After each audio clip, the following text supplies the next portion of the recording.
ሰላም ለእናንተ ይሁን። ሁሉም ሰው ሊያየው የሚገባ ብዬ የማስበውን አንድ ቪዲዮ ልጋብዛችሁ። ኖርማሊ ከሃይማኖት ሴቶችን ከሃይማኖት ተቋማት ማውጣት ነው አንግሌ። that's my only angle ፌሚኒዝም ብዬ ራሱ አይደለም የኔ አንግል። ሴቶች ከሃይማኖት ስርዓት ውስጥ ከወጡ This woman got rejected by every man just because she doesn't believe in God. But what she said next left everyone speechless. Even the host couldn't believe it. Carlito, 26. Carlito, why did you end up popping your balloon? She ain't mentioned nothing about faith. That's what I'm looking for. It's a real priority for me. And is faith something that's important in your life? No, I'm not religious.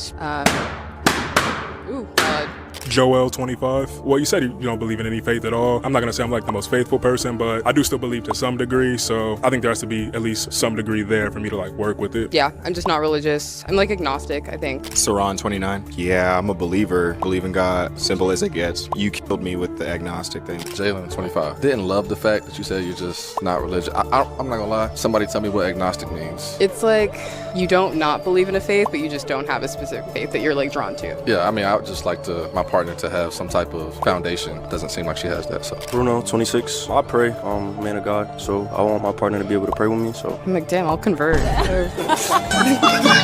ከሃይማኖት አስተሳሰቦች ውስጥ ከወጡ it's just only natural.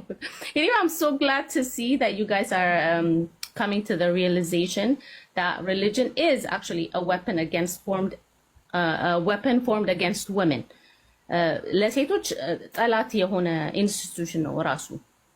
for some ለአንዳንድ ወንዶች ሊጠቅማቸው ይችላል፣ ስትራክቸር ስለሚሰጣቸው ቢሄቪየራቸው ማኔጅ ስለሚያደርግ ሊጠቅም ይችላል። ግን ለሴት ግን ኮምፕሊትሊ ካውንተር ኢንቱዊቲቭ የሆነ አጌንስት የሆነ አእምሯን እንትን ካለችበት ከፍታ አውርዶ መሬት ላይ የሚያስቀምጣት አይዲዮሎጂ ነው ብዬ ነው ማስበው። በብዙም ከዛ ከዶክተር ማህሌት ጋር በጣም እስማማለሁ።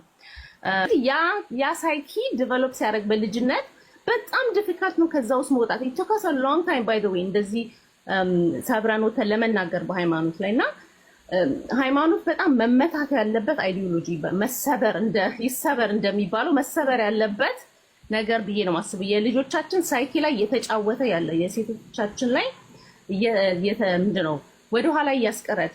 ኦኬ እንግዲህ እንደሰማችሁት እነዚህ የፌሚኒዝም ሙቭመንት አራማጅ እህቶች ምን እያሉ ነው? ሃይማኖት ቃል በቃል ማለት ነው መመታት ያለበት መሰበር ያለበት ነገር ነው። እህቶችን አሁን እንደውም የምሰራው እህቶች ላይ አለች ከሃይማኖት እስራት ውስጥ እንዲወጡ ነው። ስለዚህ ሃይማኖትን እንዲተው ነው። ቅዱስ ጳውሎስ በመጀመሪያ የተሰሎንቄ መልእክቱ ምዕራፍ 5 ቁጥር 22 ላይ አንድ የሚናገረው ቃል አለ። ይሄ ምንድነው? ከማናቸውም አይነት ክፉ ነገሮች ራቁ ይላል። በቃ አለቀ። አሁን ከዚህ በላይ ኢቪል ወይም ከዚህ በላይ ክፉ ነገር ሊገኝ አይችልም።